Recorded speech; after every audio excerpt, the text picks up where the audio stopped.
잘 오셨습니다. 오늘 또 반가운 얼굴 때문에 잘 오셨습니다. 네, 치킨 데리야끼 맛있게 먹습니다. 너무 감사합니다. 교회에 다니는 사람들을 크리스찬이라고 부르는 거 한 번쯤은 들어보셨어요. 그리스도, 매체를 통해서도 많이 등장하죠. 특별히 요 근래 OTT 서비스들 아시죠? 네. OTT 서비스들 보면 교회를 언급하거나 목사라는 직업에서 언급하는 걸 많이 보실 수 있을 겁니다. 근데 다 빌런이더라고요. 좋은 모습은 아닙니다. 대조적입니다. 그럼 2000년 전에는 어땠을까? 2000년 전에 예수님이나 예수란 한 청년이 굉장히 그 당시 사람들은 도전하지 못했던 일을 도전했어요. 부패하고 더러워진 권력에 대해서 정결함을 이야기하고 하나님의 나라를 선포하는 거예요. 사람들이 예수를 따르기 시작했어요.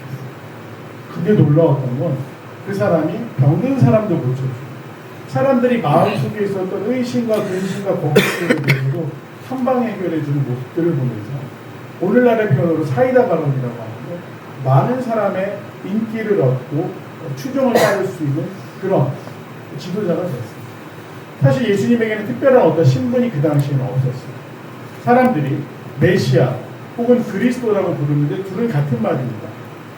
히브리어, 이스라엘 말로 메시아, 그 다음에 그리스말, 헬라어로 그리스도라는 뜻은 같은 의미의 말입니다. 뭐냐면 기름 부음 받은 사람, 예언 속에서 준비된 사람, 즉 예언 속의 구원자라는 그런 뜻을 가진 그 말로 불려지기 시작했어요. 저 사람이 사람들이 도탄에 빠졌을 때, 어려움에 빠졌을 때 하나님이 보내주신다고 했던 그 구원자인가? 라는 생각을 하기 시작한 거죠. 아픈 사람에게 구원자는 어떤 사람입니까? 그 병을 고쳐주는 사람이 구원자입니다. 아산병원에 제가 갈 일이 있었는데요. 아산병원은 진료받기가 힘듭니다. 특히 이 암 치료를 굉장히 잘한다는 권위 있는 병원으로 알려지니까요. 환자들이 전국에서 와요. 그래서 내가 원하는 선생님한테 원하는 진료를 받으려면 내가 원하는 날짜에는 못 받습니다. 대기가 길잖아요. 사람들이 그 병원을 왜 찾습니까? 자기 병을 고치기 위해서 찾습니다. 수고를 마다하지 않습니다. 그래서 아산병원 주변에는 레지던스라고 해서 잠깐 묵으면서 치료를 받을 수 있는 곳들도 많아요. 그 지역의 판도를 바꿀 수 있는 그 병원에 끼치는 영향력이 대단하다. 근데 당시에는 병원이 있었으니 병원이 없었습니다. 의사라는 직업은 있었지만 의사라는 직업이 사기를 많이 쳐서 사람들이 싫어하는 직업군 20가지 안에 들어가는 직업이 의사였어요. 오늘날이랑은 다르죠. 왜냐하면 당시 돌팔이가 되게 많았기 때문입니다. 그래서 히포크라테스 선서라는 거 의사들이 하는데 보다 못한 그리스인 의사 한 명이 히포크라테스 선서라는 걸 한 거예요. 히포크라테스입니다. 그 정직한 의료 행위를 하겠다는 그런 고백 중에 하나죠. 의사 당시에 거의 하늘까지 가도 병도 못 고쳐, 돈은 계속 떨어져. 그러니 사람들이 못 믿는 사람들 중에 하나가 의사였는데 예수님은 다르셔요. 혈류증을 앓던데, 즉 오늘날 따지면 하혈하는 병으로 12년 동안 고생하던 여인이 부끄러워 남한테 알리지도 못했지만 예수님의 옷자락을 잡는 순간 났어요. 장님이 눈을 떴고 귀머거리 귀가 열리는 거예요. 중풍병으로 누워있던 사람이 일어나게 됐어요. 그래서 우리가 기적이라고 합니다. 오늘날의 상식으로 이해할 수 없지만 예수님이 하셨던 거예요. 그러니 아픈 자들에게 정말로 구원자가 있었어요. 또 사회 정의를 원하는 자들이 있었어요. 당시 권력은 부패할 대로 부패했습니다. 이스라엘의 왕이 헤롯이라는 사람이었는데 반쪽짜리 유대인이었습니다. 즉 오늘날로 따지면 이중 국적자였다는 거예요. 왕이 이중 국적자. 그리고 왕이라는 자리를 돈으로 산 사람이었어요.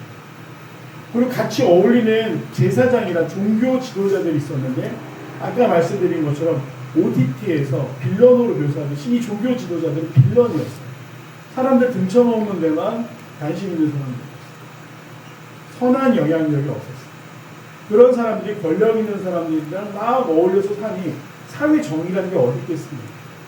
지도자들이 틀과 말하자면 기준을 제시해야 되는데 그 기준이 삐뚤어진 거예요. 신뢰할 수가 없는 거예요. 사회 정의를 바라는 사람들에게 예수님이 어떻게 하셨는가? 그들을 향해서 눈치 보지 않고 당신들은 지금 잘못하고 있습니다라고 외치셨어요. 당신들의 행동은 언젠가 하나님 앞에서 판단을 받게 됩니다. 돌이켜 회개하라고 이야기했습니다. 그러니 그 사람들에게 예수님은 구원자가 나왔죠. 또 하나, 개인적인 고통으로 힘들어하는 사람들이 있었습니다. 성경에서는 이 정신병이나 개인적인 고통, 귀신이 들렸다라는 표현을 많이 사용합니다. 우울증, 공황장애, 또는 조현병, 그런 걸 넘어서서 실제로 영적으로 무언가 악한 세력에 사로잡혀 악한 일들을 하는 사람들, 이 사람도 예수님 앞에만 가면 자유가 됩니다. 우울한 마음들, 까닭없는 두려움들, 분노, 내 마음속을 어지럽히는 것들의 평안을 느끼게 되는 것이죠. 심지어 자연현상도 예수님 앞에서 머리를 숙입니다. 태풍이 몰아치던 바다 위에서 말씀하셨죠. 잠잠하라. 그러니 그 태풍이 멈추고 바다가 잠잠해졌다. 라는 것을 성경은 기록하고 있습니다. 그래서 이 예수님에 대해서 많은 사람들이 따랐고 예수님의 세력이 점점 커져가죠. 예. 적게는 수천 명에서 많게는 수만 명이 모일 수 있는 그러한 영향력을 가진 분이 되셨어요. 그렇게 되니까 두려운 사람들이 생깁니다. 누굽니까? 기존에 기득권을 누리던 사람들. 사람들에게 사기쳐서 먹고 살던 의사들이 싫어합니다. 또 사람들에게 악한 영향력으로 자기들 배만 불리던 지구층도 싫어합니다. 그들이 함께 모여서 계획을 짜기 시작하면 저 예수를 죽여야 돼요. 죽이려면 사람들의 인기가 너무 좋으니까 함부로 죽일 수는 없는데 명분이 필요해요. 그래서 어떻게 하냐? 여론을 조작합니다. 사람들에게 돈을 주고 신성모독입니다. 신성모독입니다. 종교학자, 백성들을 가르치던 성경교사, 이 모든 사람들이 하나가 돼서 예수님을 대적하기 시작했어요. 왜냐? 자기들의 이 권위와 이 권위를 침범받는다라고 생각했거든요. 그래서 예수님은 그들이 자기에 대해서 억울한 이야기를 하는데도 거기에 대응하지 않았어요. 그리고 결과가 무엇이었냐? 십자가에 달려 돌아가시는 일이 했습니다. 그런데 죽은 지 3일 만에 흉흉한 소문이 돌기 시작했어요. 어떤 소문이었습니까? 죽인 줄 알았던 그 예수가 살아났다. 얼마나 무서운 일일까요? 그 계획을 짰던 사람들에게는 잠도 못 잤을 것 같습니다. 예수가 살아났다. 진짜로. 왜냐? 그 사람이 살아온 그 3년간의 행적을 보면 이건 사람이 할 수 없는 일이에요. 어떻게 병자를 고치고 장애인들을 온전케 하고 또 그가 하는 말과 행동 족속은 인간의 욕심과 분류를 벗어난 절대선의 경지에 가까웠기 때문에 이 사람들이 두려운 거죠. 진짜 예수가 하나님의 아들이자 메시아면 어떡하지? 죽었는데 살아났다고? 이제 이 사람들은 두려워야 되는 입장이 생긴 거예요. 그러니 어떻게 하냐? 예수를 믿는 사람들이 핍박하기 시작합니다. 잡아서 죽이기 시작했어요. 그렇다고 한다면 유대인 지도자들은 이해가 되지만 로마 사람들은 왜 기독교인들을 싫어했을까요? 우리가 역사를 배우다 보면 로마의 콜로세움이라는 검투사의 경기장이 있었다는 걸 아실 겁니다. 로마 여행 가신 분들은 꼭 구기는 곳들 중에 하나죠. 그 검투사가 있었던 콜로세움이 그 당시에 로마 사람들에게 최고에 있는 스포츠이자 놀거리였어요. 그 어떤 즐거움도 거기서 검투사들이 싸우고 피를 흘리고 또 마지막 순간에 글래디에이터라는 영화를 보면 죽이냐 살리느냐 거리를 황제가 이렇게 정하지 않습니다. 환호하고 열공하는 그 피해 축제 현장에 그리스도인들을 잡아다 어떻게 했죠? 사자 머리로 죽여요. 동물과 싸우게 합니다. 자기들은 전차를 들고 갑옷을 입고 이 그리스도인들을 도망치라고 하면서 마치 쥐를 잡듯이 동물을 잡듯이 사냥하는 듯한 모습들을 보여줍니다. 더 나아가 네로라는 황제는 어떻게 했는지 아십니까? 그냥 그리스도인들이 싫었어요. 왜 싫었는지는 모르겠습니다만 이 네로라는 사람이 가지고 있는 성향을 볼 때 윤리적이고 깨끗하고 반듯한 것을 싫어할 수밖에 없는 삶을 살았던 사람이 네로입니다. 심지어 로마의 대화재가 났을 때 그 책임을 일부러 그리스도인들에게 돌려서 학살하기 시작합니다. 하루는 네로가 사람들을 자신의 정원으로 초대했습니다. 이 사람들이 정원에 들어서는 순간 충격에 빠졌습니다. 정원을 밝히기 위해서 밤에 식사를 하니 정원으로 사람들을 불렀는데 횃대를 세워놨는데 거기에 타고 있는 건 사람이었어요. 누구였는지 아십니까? 그리스도인들이었어요. 그리스도인들을 두 명으로 사용해서 산채로 태우면서 만찬을 즐겼던 게 네로라는 사람이었어요. 그렇다면 예수를 믿는다는 이유로 왜 이렇게까지 죽어야 하고 또 그 사람들은 왜 저항하지 않았을까? 그렇지 않습니까? 그 정도로 당하면 모여서 반란이라도 한번 일으켜 봐야 되는 건 아니겠습니까? 그런데 왜 그렇게 되었는지 오늘의 이야기를 들으면 알 수가 있습니다. 먼저 말씀의 시작할 때 스데반의 일로 일어난 환란으로 말미암아라고 되어 있어요. 무슨 이야기냐? 스데반이라는 사람이 있었습니다. 엄청 똑똑하고 잘 나가는 사람이었어요. 오늘날로 따지면 서울대 출신입니다. 가말리엘이라는 사람에게 배움을 받았고 똑똑한 사람이었고 논리적인 사람이었고 역사에 전통한 사람이었어요. 이 사람이 하나님의 역사 속에서 어떻게 이스라엘을 살아가셨고 이스라엘 민족이 어떻게 살기를 원하시는지 우리가 그 하나님의 뜻대로 살지 못하니까 이제 그 하나님이 친히 인간의 모습을 하고 이 땅에 와서 우리를 위해 일한다. 그 이야기를 길게 설교하는데 그 이야기가 불편한 사람들이 있어요. 어떤 사람들이 불편할까요?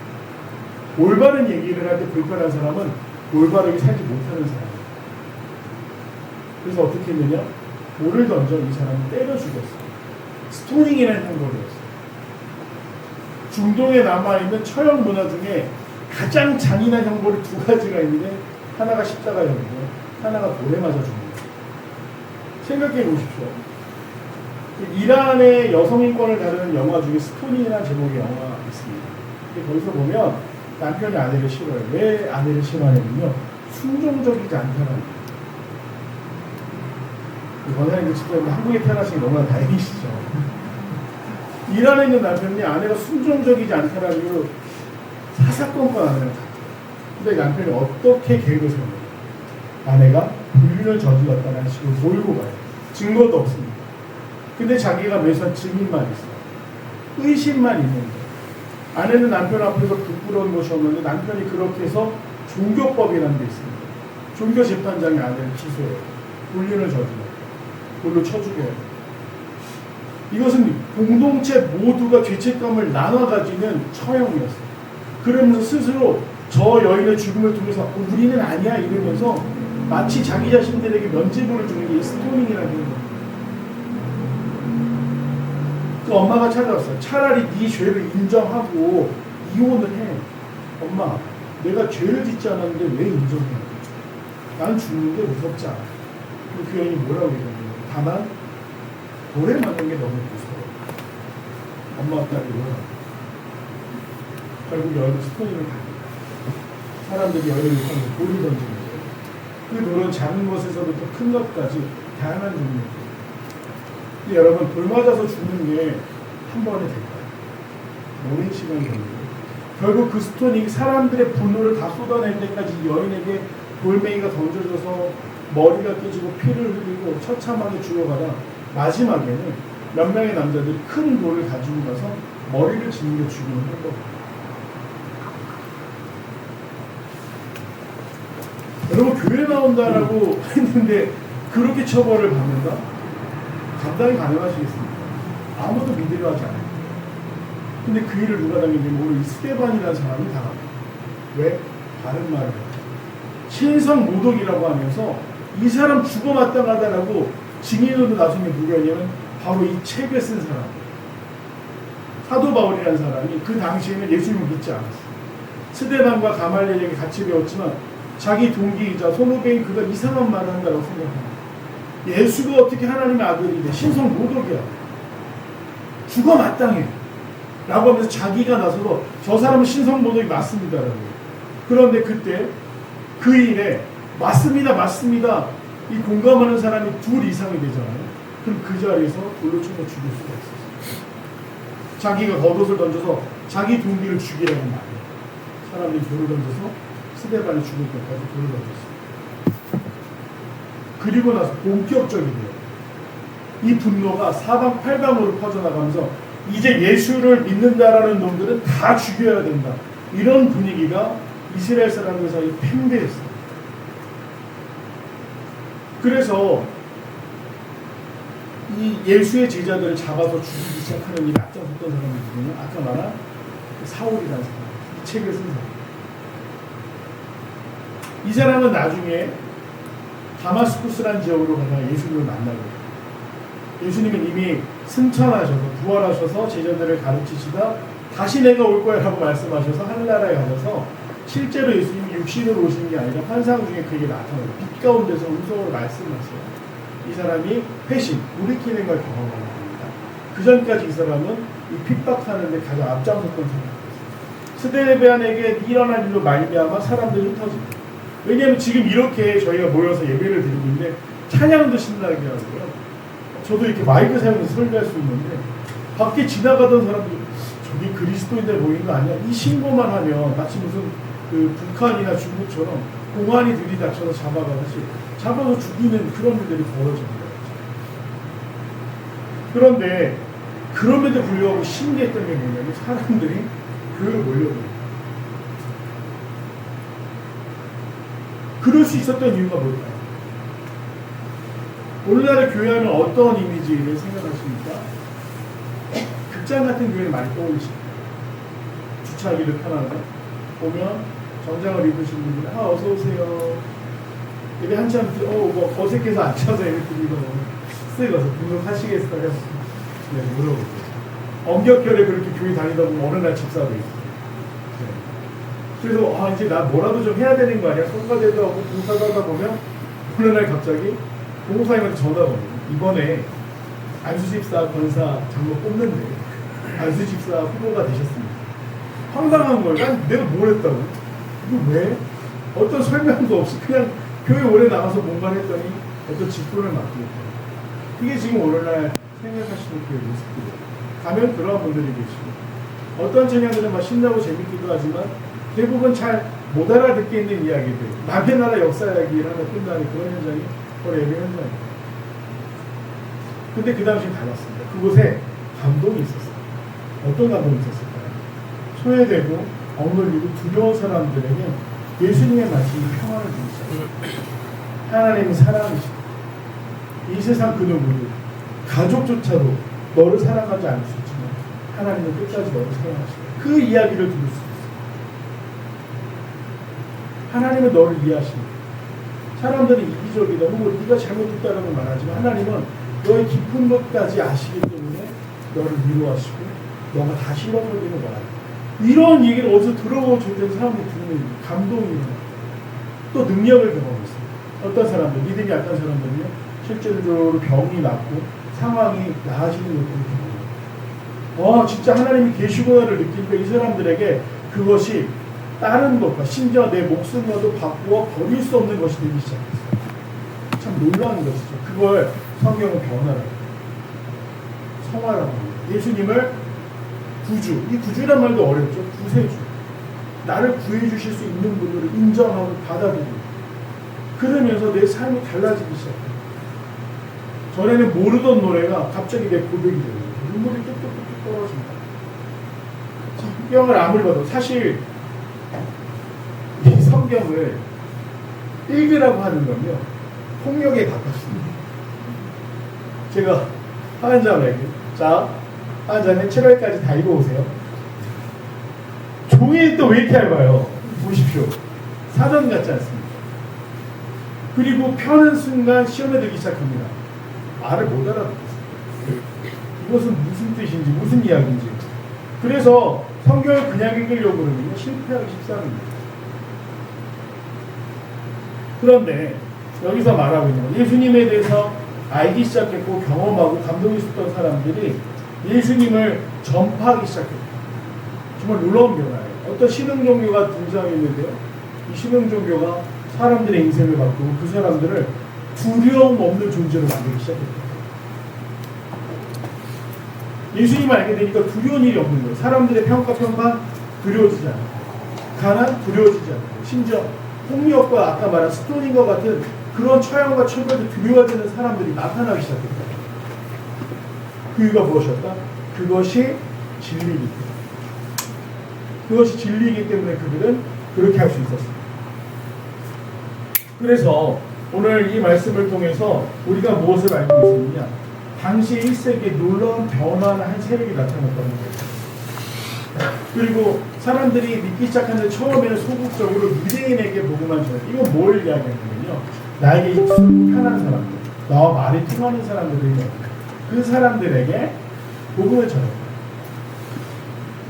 그런데 이 사람들이 용기를 얻으니까 다른 문화 속에 살고 있었던 그리스인들에게도 복음을 전하는데 놀라운 건 그 이야기 이 사람들에게도 적어도 유대는요 여호와 하나님이 누군지 유일신 신앙이 있었기 때문에 그분이 아들을 이 땅에 보내셨다고 그런 것들을 이해할 수 있는 문화적인 기반이 있었는데 그리스 사람들은 달라요. 다 신교 아닙니까? 그리스의 신들은 인간하고 똑같아요. 시기하고 질투하고 심지어 죽기까지 합니다. 좀 달라요. 그런 사람들이 하나님을 알게 되고 예수님의 사랑으로 변화되기 시작해요. 이게 어디까지 소문이 이르렀냐면 예루살렘까지 들리기 시작합니다. 근데 오늘 이 안디옥이라는 지역은 오늘날 터키 북부 지역이에요. 터키 북부에서 예루살렘 쭉 경계를 넘어서 이스라엘 북쪽을 넘어서 내려오려면 굉장히 먼 거리고요. 큰 산맥을 넘어요. 근데 그 예루살렘에게까지 소식이 전해지도록 예수님을 만난 사람들이 변화하고 두려워하지 않는 사람들이 등장했다는 걸 알게 됩니다. 이제 예루살렘에서 어떻게 했냐면 특별히 특사를 파견합니다. 그들을 신앙적으로 가르치고 인도할 수 있는 바나바라는 사람을 부르요. 그리고 이 바나바라는 사람은 나중에 어떻게 되느냐, 이 책을 쓴 아까 사울이라는 사람, 자기 동기를 죽이는데 앞장서서 핍박하는데 앞장섰던 이 사울이 나중에 자기의 인생을 회개하면서 이름을 바꿉니다. 바울이라는 이름으로 바꾸게 되고요. 신약 성경을 제일 많이 썼어요. 그리고 변증이라고 합니다. 기독교에 대해서 사람들에게 알려주는 것이 바울이라는 사람입니다. 살인자였고 살인을 교사했던 사람인데 예수님의 제자가 됐어요. 그리고 이 바울을 가리킨 게 누구냐면 오늘 등장하고 있는 바나바라는 사람입니다. 그가 이르러 하나님의 은혜를 보고 기뻐하여 모든 사람에게 굳건한 마음으로 주와 함께 머물러 있으라 권하니 라고 하면서 그가 안디옥이라는 지역까지 가서 터키 북부의 지역까지 가서 예수님에 대해서 가르쳤고 그 사람들을 모으고 그 사람들에게 신앙의 훈련을 시키기 시작했다. 그런데 이 바나바라는 사람이 어떤 사람이었느냐, 성경은 이렇게 기록하고 있는 24절 말씀을 함께 읽어보도록 하겠습니다. 바나바는 착한 사람이요 성령과 믿음이 충만한 사람이라. 이에 큰 무리가 주께 거하여 지더라. 아멘. 바나바는 어떤 사람이었다고요? 착한 사람. 그리고 성령과 믿음이 충만한 사람이었다 라고 이야기를 하고 있습니다. 정말 단순한 소개예요. 바나바라는 사람은 존경받는 사람이었던 게 분명합니다. 왜냐하면 예수님의 제자들이 믿고 특사로 안디옥까지 보낼 정도의 사람이면 굉장히 믿음이 좋은 사람이었고 그에 대한 첫 번째 묘사가 착한 사람이에요. 즉 어느 사람과 있어도 편안하게 해줄 수 있는 사람, 불편하지 않은 사람, 자신을 드러내기보다 먼저 맞춰줄 수 있는 사람이 바로 바나바라는 사람이에요.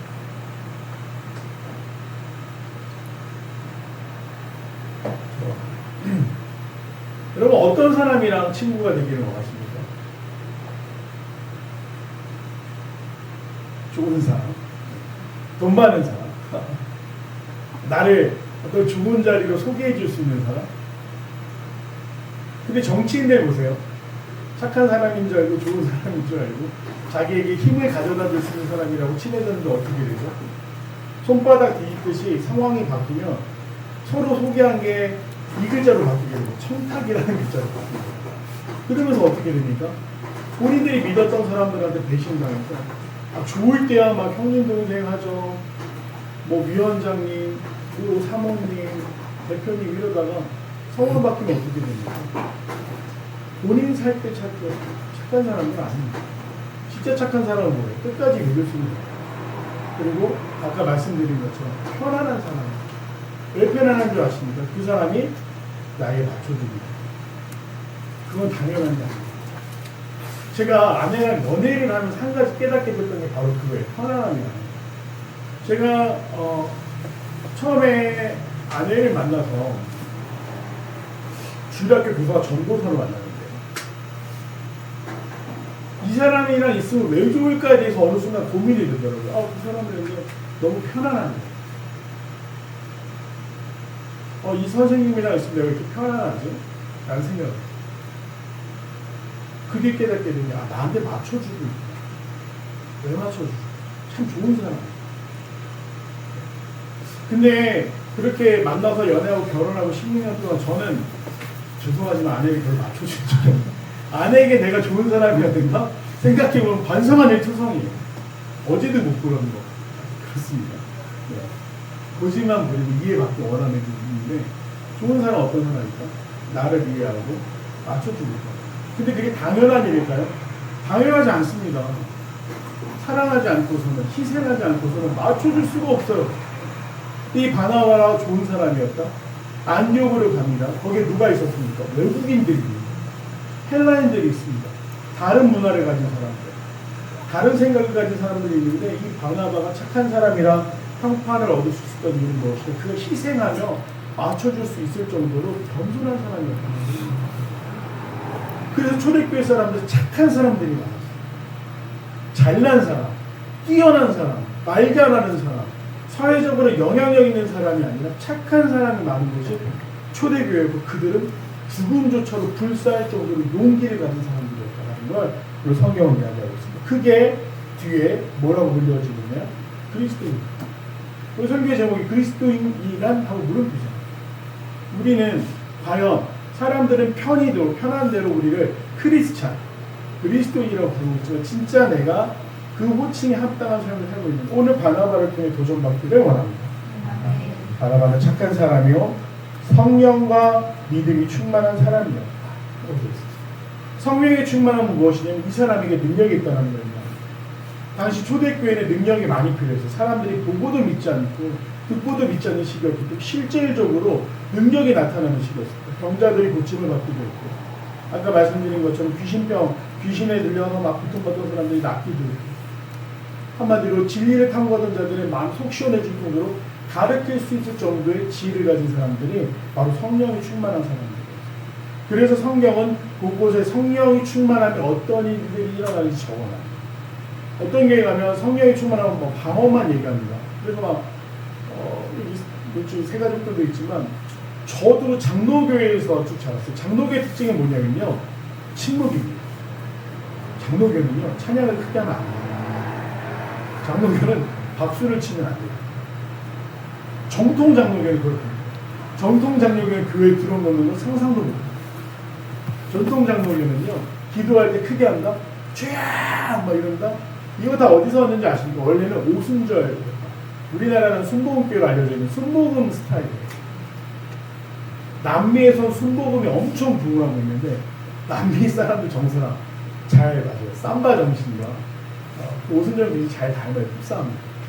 근데 한국은 유교가 굉장히 오랫동안 이 나라의 어떤 사상을 대변했기 때문에 장로교가 원래는 전 세계적으로 보면 루터교나 감리교의 교세가 적은데 한국만 장로교의 교세가 큽니다. 그 얘기가 뭐냐면 유교랑 비슷한 거예요. 성기들이 이렇게 앉아서 하늘 천까지 하듯이 대충 하나님 존재를 창조하십니다. 이름이 비슷한 거예요. 그 장로교 소리를 내면 안 됐어요.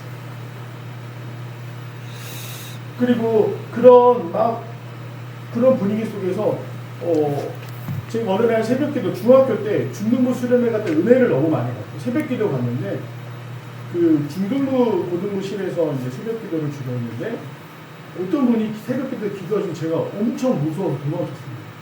목사님 설교하시고 잠깐 기도하다 돌아가시겠습니다. 갑자기 무슨 아랍 사람들 뭐 그거 하듯이 한 분이 막 목초이 터져라라고 막 그렇게 기도하는 거예요. 순간 너무 무섭다. 저거 뭐지? 그래서 교회를 나오면서 어머니한테 물어봤어요.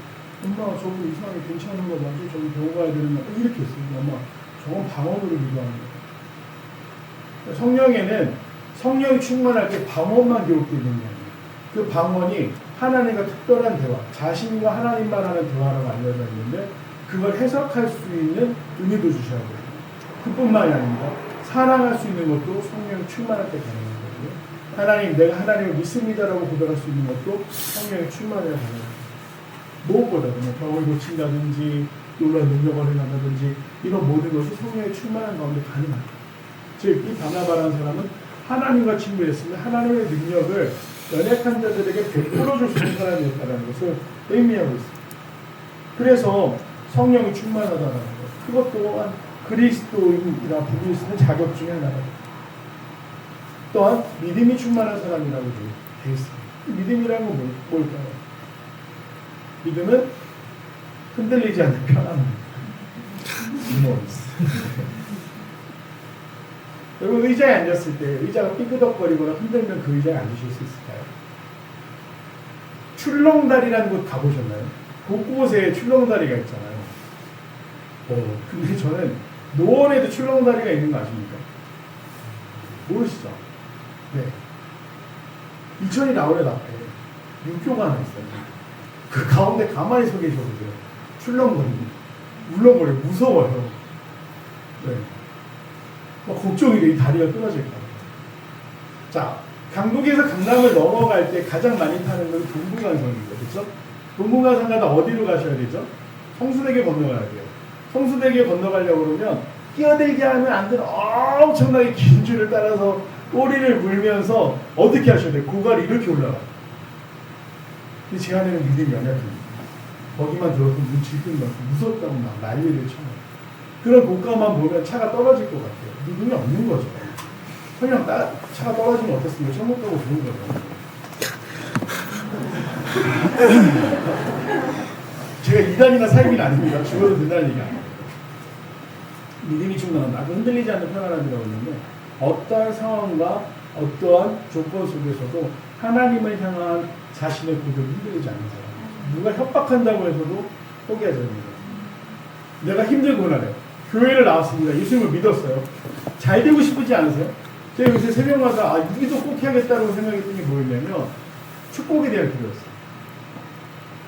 저랑 같은 교회에서 계시다가 같이 이렇게 옮겨오신 분들도 계세요. 근데 갑자기 두려운 겁니다. 뭐가 두려웠냐면요. 교회 옮겼는데 갑자기 안 좋은 일들이 많아. 그럼 사람들 어떻게 생각하게 됩니까? 교회 옮겨서요. 심지어 그 교회에서 가지 말라고 말했던 사람들 어떻게 생각해요? 교회 옮겨서.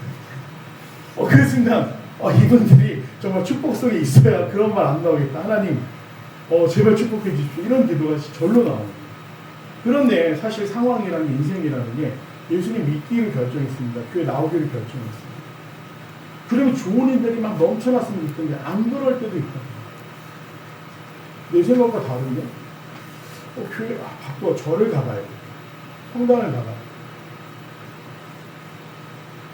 아닙니다. 이 믿음이라는 건요. 내 상황과 상관없이 지금 내게 어려움이 닥치지만 분명히 하나님이 이것을 좋은 방향으로 인도하실 것이다 라고 끝까지 신뢰할 수 있는 아까 말한 흔들리지 않는 상태가 믿음이다. 제주도에 갔을 때 일인데요. 졸업여행 대학 졸업여행 제주도를 갔는데 제주도에도 이렇게 되게 깊은 골짜기 무슨 날인지 제 기억이 안 나요. 혹시 기억나시는 분 좀 알려주시겠어요? 이런 다리인데 밑에 엄청 깊은 골짜기 그런 다리가 있더라고요. 있습니다. 한번 찾아보세요. 고가처럼 골짜기와 골짜기 연결한 다리인데 동기들은 막 거기 저희가 여학생들은 막 이러고 사진 찍고 난리였는데 저는 거기에 발을 못 딛겠더라고요. 그래서 제가 어떻게 했냐면 옆에서 천연 파시는 분하고 수다까지 하면서 내려왔는데 무서운 거예요. 이거 믿음이 약한 거죠. 이 다리 무너지면 어떡하지? 아까 안에 욕했는데 저도 비슷합니다. 높은 데 올라가면 무섭고 부서질 것 같아요. 인생도 마찬가지. 돈을 많이 벌면 뭐가 두려워서 그 돈을 잃는 게 두렵습니다. 높은 자리 올라가잖아요. 뭐가 무서울까요? 거기서 누군가 끌어내릴까 봐 무섭다. 내가 인기가 많잖아요. 왜 연예인들 마약하고 약물에 중독이 되고 또 한참 프로포폴 불안하니까 잠을 못 자요. 근데 그러시면 안 되지만 제가 먼 지역에 있을 거예요. 그곳에 지금 장모님에 대한 한 집사님이 무슨 치료 때문에 프로포폴을 맞으셨대요. 근데 이분이 불면증 있는 분이죠. 정말 1시간 반을 너무 개운하게 자고 일어났다고 그러면서 맨날 내과 의사인 장모님한테 가서 옆구리를 툭 찔러서 프로포폴 한 대만 놔주면 안 돼? 그 장모님 불법입니다. 농담이에요. 그 두 사람 사이에. 근데 무슨 얘기를 하냐면 이분이 그 얘기를 하는 거죠. 연예인들이 그거 왜 맞는지 알겠다는 거예요. 평안을 준다. 진짜 평안입니까? 그 잠이 진짜 잠인가요? 화학적인 작용으로 끝날 뿐입니다. 그럼 어떻게 되죠? 사람들이 거기에 매일 있어요. 불안한 거예요.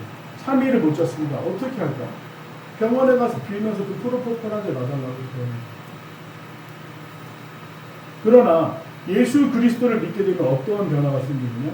그 믿음이란 게 나에게 찾아올 때 세상에 두려운 것들이 없어진다. 오늘 바나바가 보여준 모습은요, 착한 사람이었어요. 맞춰주고 선대하며 그들의 눈높이에 함께 자신의 무릎을 낮출 수 있는 사람이 바나바가 사람. 그리고 성령이 충만했습니다. 즉 하나님의 능력이 드러나는 사람. 이 말은 무엇이냐? 보이지 않는 순간에 아무도 안 볼 때도 하나님과 친밀한 사람이었다는 거예요. 그리고 마지막으로 믿음이 충만해요. 흔들리지 않는 사람이었어요. 그러니 사람들이 이를 신뢰하기 시작했어요. 그 결과가 무엇입니까? 이에 큰 무리가 주께 더하여지고. 그리스도인이란 무엇입니까? 더 필그림교회 성도들은 그리스도인이 되기를 간절히 소망합니다. 그 그리스도인이 어떤 사람이죠? 편안한 사람, 착한 사람, 성령 충만한 사람, 믿음이 강건한 사람. 그것이 그리스도인이란 그 정체성의 기본이 된다는 것입니다. 그래서 이 바나바라는 사람이 어떻게 했냐면 25절에 바로 그 사울이라는 사람이 등장하고 있는데, 바나바가 사울을 찾으러 다소에 가서 만나네. 안디옥에 데리고 와서 둘이 교회에 향한 모여있어 큰 무리를 가르쳤고, 제자들이 안디옥에서 비로소 그리스도인이라는 걸음을 받게 되었다. 아멘.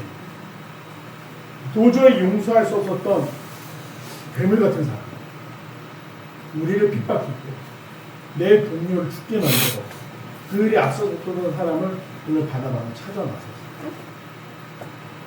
인간적인 생각으로는 용서할 수 없어요. 우리 민족에도 슬픈 과거가 있습니다. 지금 뭐 하얼빈이라는 영화 굉장히 좀 왕창 히트한 건 아니고 사람 많이 봤어요. 일제치하 36년 끝나고 뭐였죠? 시내편 일제 교육했던 사람들 처벌했어요. 6.25 끝나고 어떤 일이 있었어요? 공산당에게 협조한 사람들 막, 근데 이 사람들이 직접 공산주의자가 아니잖아요. 총 칼 가지고 들어오니까 어쩔 수 없이 구하는데 그 일로 처벌하고 막 그랬어요. 사람들은 그 행동의 결과에 대해서 책임을 지게끔 만들고 싶어 합니다. 그게 완전한 복수나 교훈해질 수 없으면서도 그걸 집착해요. 그걸 바나바는 어떻게 했냐? 완전한 용서. 그가 예수 그리스도를 모르던 시절에 저질렀던 그 모든 잘못들을 뒤로하고 이제 당신이 새롭게 살아갈 수 있습니다라고 말하며 친절한 사람으로 이 사울이라는 청년을 찾았다. 그저 이 사울은 그동안 자기가 누군가에게 변호하고 싶고 그동안 내가 잘못했으니 용서하고 싶은데 사실 사람들이 이 사울이라는 사람의 존재를 무시했을까요? 찾아 않았어요. 오면 저거 혹시나 아직까지도 언제든지 우리를 잡아가려는 거 아니냐 의심했을 수도 있어요. 그러나 바나바는 달랐어요. 그 사울의 완전한 변화는 그가 하나님 앞에 사역자로 설 수 있게끔 만들어준 것이 누구였냐? 올해 그리스도인이라 불리울 수 있도록 사역했던 바나바가 있었기 때문에 사울이 바울이 되는 것이 아닙니다. 말하기는 필그림교회 성도들 떼서도 그리스도인이 되시길 바랍니다. 친절한 이웃이 되어주십시오. 성령으로 충만한 성도가 되어주십시오. 또 믿음으로 충만한 하나님의 자녀가 되기를 간절히 소망합니다. 그럴 때 우리는 사람들이 우리에서 진짜 그리스도인, 정말로 그 어떤 시대보다도 그것이 간절한 시대가 됐어요. 미디어의 영향력이 막 퍼져가는 이 시대의 교회는 이기적인 사람, 탐욕적인 사람들과 손가락질 당하고 있습니다. 하지만 그렇지 않지 않습니다. 우리가 이곳에서 진정한 예수님의 사랑을 경험하고 오늘 바나바와 같이 내가 진짜 착한 사람이 되고 싶다. 내가 정말 성령으로 충만한 사람이 되고 싶다. 내가 정말 하나님의 모습을 보며 하나님의 자녀가 되고 싶다. 흔들리지 않는 믿음이 많이 있습니다. 노력하시고 고백하는 가운데 그 귀한 사랑들을 채우신 은혜가 있을 줄 믿습니다. 우리 앞뒤 좌우 양옆분들 보시면서 인사하시겠습니다. 참된 그리스도인이십니다라고 인사하세요. 성공하신 거예요. 그게 몇 줄로 있습니다. 참된 그리스도인이 되시고 있습니다.